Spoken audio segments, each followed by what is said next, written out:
ہٹ جائے. مطلب ابھی تھوڑی دیر پہلے مجھے ایک SMS آیا کہ ویر جی کوہلی جو ہمارے دوست ڈاکٹر فوزیہ سعید کے آفس میں حیدرآباد میں کام کرتے ہیں مہر گڑھ کے, وہ غائب ہو گئے پچھلے چند دنوں سے, اور وہاں کے لوکل جو سردار ہیں انہوں نے ان کو غائب کیا چونکہ انہوں نے ایک ہندو لڑکی کو بچانے کی کوشش کی تھی. یہاں سے گلے شروع ہوتے ہیں کہ کمیونٹیز مائنورٹیز کے ساتھ جو اقلیت ہے اچھا سلوک نہیں ہوتا. وہ قائد اعظم نے جو برابری والا کہا تھا وہ سلوک نہیں ہوتا. اس طرح کے کوئی گلے ہیں, جب اس سے ہم ہٹ جاتے ہیں اس کی بات کی جائے. جہاں تک گلوں کی بات ہے, یہ گھڑی ایسی نہیں کہ ان گلوں کو زبان پہ لایا جائے, لیکن اگر آپ پوچھ رہے ہیں تو گلے بہت ہیں. گلے اس حد تک ہیں کہ چاہے ہم آگے بڑھ کے کتنی بھی سچائی کا ثبوت دیں, ہمیں یہ احساس ہوتا ہے کہ دشمن کا دوسرا نام ہندو رکھا ہوا ہے اس کلچر میں. آپ کسی بھی ہندو سے بات کر کے دیکھ لیں, پوچھیں راہ چلتے ہوئے آپ کون ہے, وہ کہے گا میں نان مسلم ہوں. آپ پوچھیں گے کیا مطلب نان مسلم کا, چپ رہے گا. آپ پوچھیں کیا مطلب, کیا تم ہندو ہو, وہ زبان سے نہیں کہے گا, گردن ہلائے گا. ڈر ہے کہ اگر میں نے ڈکلیئر کر دیا ہندو ہوں تو مجھے کوئی نہ کوئی آفت آئے گی. کوشچن یہ ہے ہمیں آفت آئے یا نہ آئے, ہمارے ذہنوں میں قائد اعظم کی 11 اگست کی تاریخ رقم ہے, اسی کے اوپر ہم عمل کرتے ہوئے آگے بڑھ رہے ہیں. اور پاکستان ہمارے لیے ماں کی گود ہے, اس گود میں ہم پلے ہیں پسے ہیں, اس ملک نے آگے بڑھایا ہے, ہم اس کے ممنون ہیں. جہاں تک گلوں کی شکوہ ہے, وہ گھڑی جب آئے گی تو گلوے بھی کریں گے اور کچھ باتوں کو آگے بھی بڑھائیں گے. لیکن آپ نے ابھی کوشچن پوچھا تھا کہ گورنمنٹ کی طرف سے کوئی تفریق نہیں, کوئی تفریق نہیں. میں لاڑکانہ کی بات کرتا ہوں, ایاز سومو آیا تھا ہماری کیمپ میں, شوکت میمن آیا تھا ہماری کیمپ میں, فریال ٹالپور آئی تھی ہمارے میمن اس میں ادھر کیا کہتے ہیں دھرم شالہ میں. تو کوئی گورنمنٹ کی اس معاملے میں تفریق نہیں ہے. جہاں تک گورنمنٹ کا معاملہ ہے, گورنمنٹ نے ہمیں بہت کچھ دیا ہے. جوائنٹ الیکٹورل نہیں تھا, اب ملا ہے. یہاں آگے ہم اگر کچھ مانگتے تھے تو ہمیں پرویز مشرف تک یہ کہا جاتا تھا کہ آپ کو بہت کچھ ملا ہوا ہے, بات زیادہ مت کریں. کرنے کی باتیں ہمارے پاس بہت ہیں. ہٹ جائے. مطلب ابھی تھوڑی دیر جی السلام علیکم نواز جی, بریک کے بعد. اچھا جناب امرناتھ صاحب, مطلب بالکل ہم گلہ سننے کے لیے بیٹھے ہیں. آپ کا گلہ ہے اس کو کھل کے کیجئے.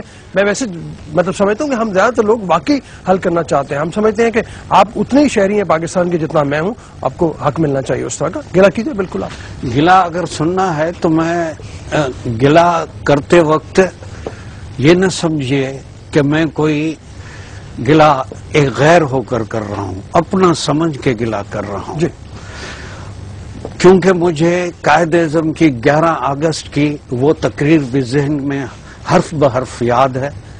اس کے علاوہ ایک بہت بڑی بات جو زیادہ تر لوگ نہیں جانتے, وہ یہ کہ پاکستان کا پہلا ترانہ جگن ناتھ آزاد سے قائد اعظم نے لکھوایا تھا. وہ 2 سال 1 سال تک چلتا رہا, اس کے بعد حفیظ جالندھری صاحب نے لکھا. تو ہم قائد اعظم کے اس رویے کو اور اس اعلان کو کہ مذہب اسٹیٹ کی دخلداری سے دور ہوگا, ہم اسی کو ایک تکیہ بنا کے آگے بڑھ رہے ہیں. جہاں تک شکایتوں کی بات ہے, ہمیں زیادہ تر گلہ اس چیز کا رہتا ہے کہ چھوٹی چھوٹی بچیاں کڈنیپ کی جاتی ہیں, اور جب اول تو پولیس ان کا کوئی FIR لاج نہیں کرتی. مجھے یاد ہے میرا ابھی ایک بیان چھپا تھا کہ کم سے کم 20-25 لڑکیاں کڈنیپ ہو رہی ہیں, خاص کر کے سندھ کے اندر, کم عمر کی, اور ان کو کنورٹ کیا جاتا ہے. لیکن جب پولیس کے پاس جاتے ہیں تو نہ FIR کٹتی ہے. اگر کسی 5-6 کی FIR کٹ بھی جاتی ہے تو جو اس کا حشر ہوتا ہے, خدا معاف کرے کہ میں کورٹ کی عدالت میں دیکھتا رہتا ہوں, C کلاس میں کیس کر دیا گیا, کڈنیپنگ کی گئی ہے, تھانے پہ نکال کے لڑکے کو اور لڑکی کو لایا گیا ہے, 1 دن 2 دن اس کو بٹھایا گیا ہے, اور بٹھانے کے بعد قبول اسلام کی سند لا کے سامنے رکھی جاتی ہے کہ اس نے تو اسلام قبول کر لیا, کوئی گناہ نہیں ہوتا. مجھے بتائیے کیا پاکستان کے قانون میں کڈنیپنگ کوئی گناہ نہیں ہے؟ اسلام قبول کرنے سے ہر گناہ دھل جائے گا؟ ہمیں یہ بڑی تکلیف ہے. کم سے کم اس کڈنیپنگ کے کیس کو تو روانی رکھیے. ابھی موجودہ کیس موجود ہے ایک کورٹ میں، میرا خود کیس چل رہا ہے، میں وکیل ہوں، 40 سال کی اسٹینڈنگ ہے، ہیومن رائٹس کا کاؤنسلر ہوں. اس لحاظ سے میں ایسے غریب طبقوں کو آگے بڑھ کے مدد کرتا ہوں. میں نے ابھی ایک سیشن کورٹ میں کیس داخل کیا ہے.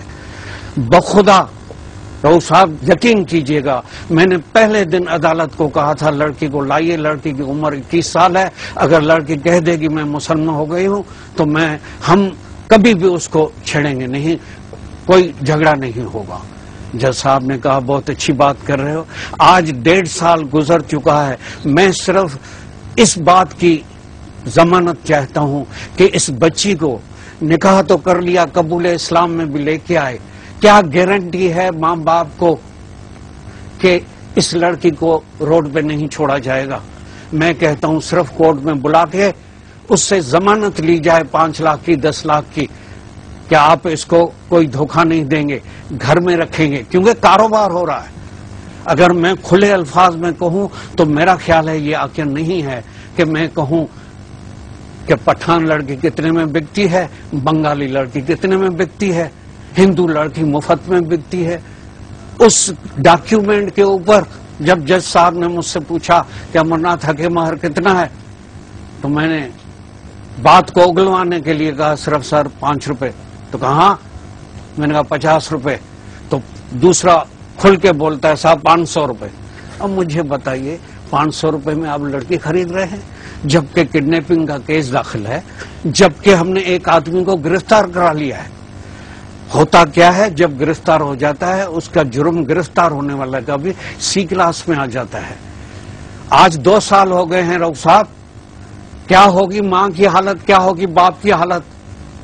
ہمیں تو رونا آتا ہے کورٹ کے آگے کہ خدارا پاکستان ہمارے ماں کی گود ہے، ہمیں ادھر پلٹ نہیں دیجیے، ہمیں یہ دکھ دور کیجیے.